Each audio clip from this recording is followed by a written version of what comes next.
Hey everyone, thank you for joining me for another episode of True Crime Break. So tonight's episode takes us to Shreveport, Louisiana. Shreveport is the third largest city in Louisiana, with Baton Rouge coming in at number 2 and New Orleans at number 1. Shreveport is known for its many riverboat casinos up and down the Red River. But the city is also known for having a very high crime rate, with the murder rate in the city being 3 times the national average as late as March of 2023. So Shreveport is where Rannita Williams, age 27, lived with her 3 children, and most of her family also lived there. So listen, living in Shreveport was definitely not for the weak, and Rannita was anything but weak. Now, she was dating a guy named Jonathan Robinson. He was 37, and at first, things were great, but then eventually Jonathan ended up moving away to Houston. Now, they tried to maintain a long distance relationship for a while, but things just weren't working. Jonathan started dating another lady named Sharika, and so Rannita had no choice but to move on herself. So she ended up meeting a guy at a party who was a friend of one of her cousins. They hit it off. She really liked the guy. She had a great career as an interior designer. She had a big following of people, of clients and everything on social media because, that's how she networked, was on social media. But social media was also her outlet for just anything that she had on her mind. She was going to let you know about it. So when the relationship with Jonathan started going south and she learned that he had another woman, but he was also trying to, basically be with the both of them, she had no problem with going to Facebook and putting Jonathan on blast. And sadly, that's where things went terribly wrong. Police, what's your emergency? Can you send the police to 1301 Natalie? Because they shooting Jonathan Wallace. Okay, is he shooting now? Yeah, he's shooting now, man. Hey, y'all. This NuNu. I apologize for going live on Rika. I ain't had no business doing all that. My page been blocked, so that's why I'm going live. Yes, I know I was wrong. I ain't have no business going off like that, but... See right there. Everybody wants to be friends, gonna make you famous. Yes. What? I am sorry, y'all.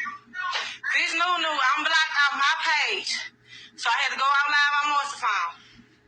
I ain't had no intentions of going live like that. I apologize to everybody. Yes. What? No, Yes, that's her. Let me see the phone, sir. No. Yes. Yes, Aunt Lola. Yes. Yeah, Rika. Yeah, she on the phone. Yeah. You think I'm worried about the police right now? Think I'm worried about the police right now? No. Tell you, bitch, I don't give a fuck about no fucking police, you heard? Mm-hmm.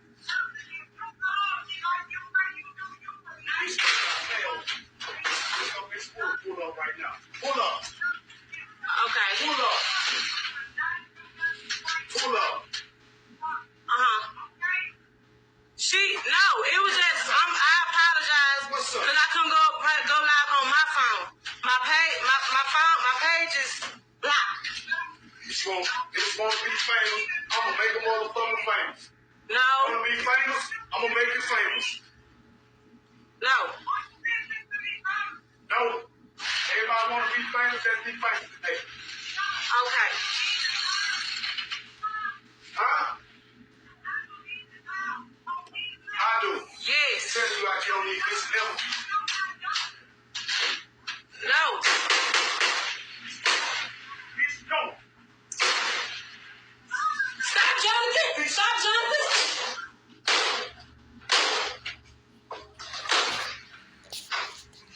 Now, bitch, game over.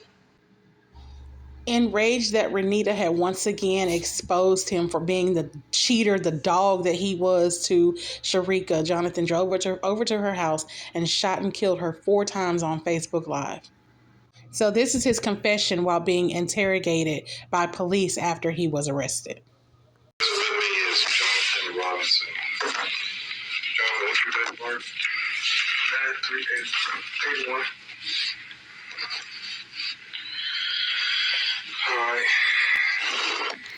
I'm not trying to belittle you in any way, okay? You ask everybody these questions that come in here, okay? How far did you go in school? No. Did you graduate? No. Are you under the influence of any alcohol or narcotics? I ain't gonna use that up though. I ain't gonna use it up. I was, but I knew what I was doing. No, I'm saying, are you high or drunk right now? I mean, can you complete a thought process right now? Yes, sir. Yes, sir. Okay. Do you know where we're at? Yes, sir. All right. Okay, you are hereby under arrest for your part in the offense of second-degree murder. I hereby notify you have the right to remain silent. You're not required to make any statement unless you want to do so voluntarily. And I think I need to be charged with first degree. Why? Because I planned it. I knew what I was going to do. All right. We'll just start from the beginning. You know, when you just say your wife, you know your wife not strong. And you know people mess with your wife because they know she's not mentally stable. That she'll. There ain't no excuse for what I did, but I done hurt her so much, and I just got tired of people hurting her. She going through mental stages, and it's like, and everybody laughing at her. I got tired of it. I told them, no, I don't want to laugh at you no more. I'm tired of hurting her. There ain't no excuse for what I did. But man, I'm supposed to protect her. Supposed to protect her. That's my job, protect her. Tell me what you mean by that, though. Okay, me and the girl, we have dealings. But it's like a person know, if you know a person putting buttons and make them go over the edge and make them be suicidal and stuff, and you still do it, it's like you have no regard for her life. You know she'll go, you know she'll take all these drugs, you know she'll take all these pills and kill herself, and you want to go on social media and bash her, make her look bad, and just, I told her I'd never let nobody hurt her like that no more. I told her, no more. What happened today? I asked her, why did you keep doing it? I asked her, I texted her, I called her, why? Stop. She wouldn't stop. I told my girl, I said, I'm going to tell her, I'm going to take care of her because she hurt you. And I hurt you, but she could tell it won't let up and stop messing with you. Okay, so the actual police interrogation video was a whole lot longer, but basically what it boiled down to was Jonathan saying that he very well intended to drive over to Rannita's house and to kill her. He had stopped over at his aunt's house where he had hidden an AK-47 assault rifle underneath his aunt's porch. He claims he forgot the gun was there, but he miraculously remembered it was there on the morning that he wanted to go and kill his side chick for exposing him. He then said that he stopped at a pawn shop and he bought 40 bullets, basically 2 boxes that had 20 bullets each, and that he went over to Rannita's house with the intent to kill her. And the thing that gets me is that initially the police were only going to charge him with second-degree murder. And before I could even get the thought out of my head, why is he only being charged with second degree when he, fully well went over there with the intent? And then he himself, the criminal in the case, says, no, you need to charge me with first. And it's just like, why do law enforcement in the United States have such a higher regard for the criminal than the victim? Because Jonathan actually had a very long rap sheet.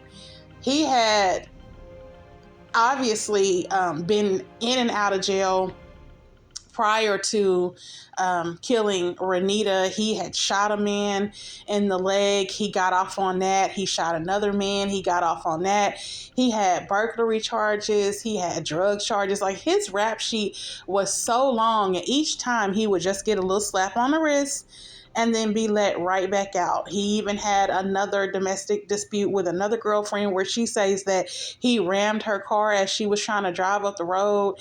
And, basically he ended up like physically assaulting her, and the neighbors had to try to help her out and call the police, but she would not turn him in. And the same thing with Rannita.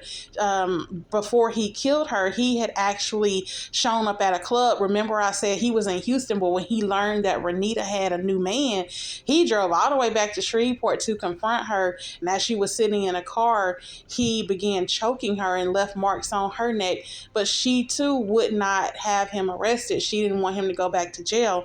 And it just is so sad because, women, when they're in these domestic violence relationships, they care more about the man and his freedom than they do, themselves. And I hate that, she loved him and cared for him so much that she did not want to see him go back to jail, but yet he had absolutely no regard for her life. Now, in regards to his excuse that his wife, which, by the way, he and Sharika were not legally married. I think it was just like a common law. He said his wife, because they had been together for 6 years, whereas he said that he and Rannita were never really a couple. They were just kind of on and off, probably just messing around for 5 years. So Sharika was like his main chick, so to speak, and Rannita was the side chick. He claims that Sharika's mental state was very weak, that she had even contemplated suicide. She's very suicidal,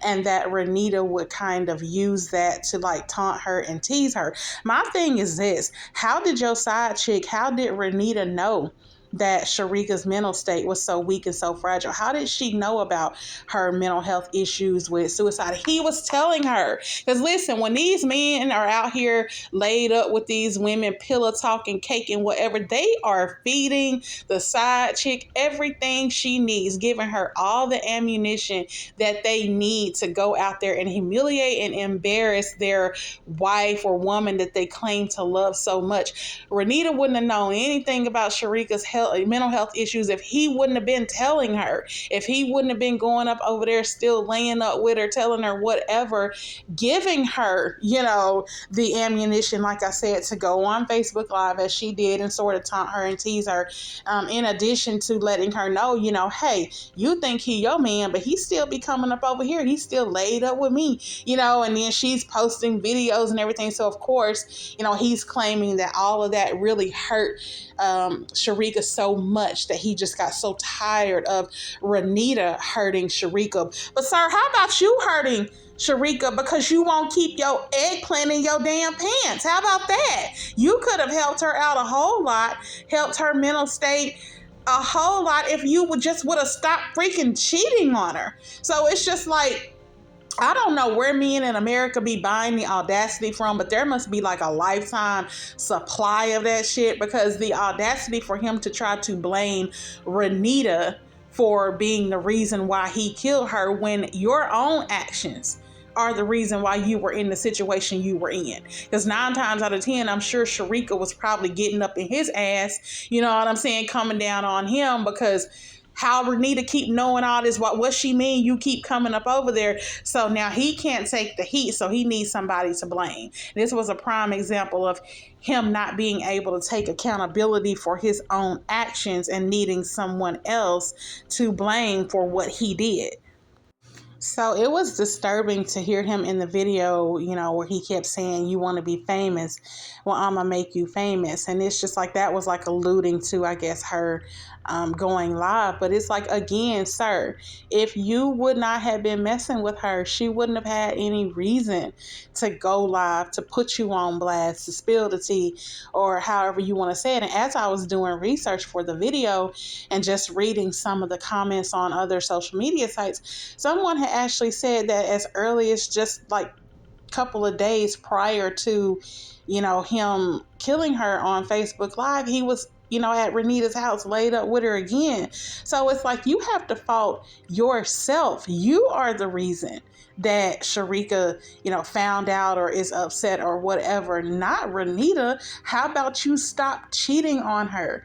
Like I said, it just angered me that they were only going to give him second degree when that was clearly, intended. It was calculated. He went over there exactly for that reason.